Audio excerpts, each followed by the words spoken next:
Meaning of gas-cooled. Gas-cooled. Gas-cooled. Gas-cooled.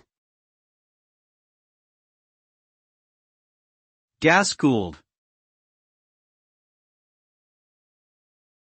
Gas-cooled refers to a method of cooling nuclear reactors where the heat generated by nuclear fission is transferred to a gas, typically helium, which then circulates through a series of heat exchangers to generate steam. This steam drives turbines to produce electricity. Gas-cooled reactors are known for their high-temperature operation, which allows for greater thermal efficiency than other types of reactors.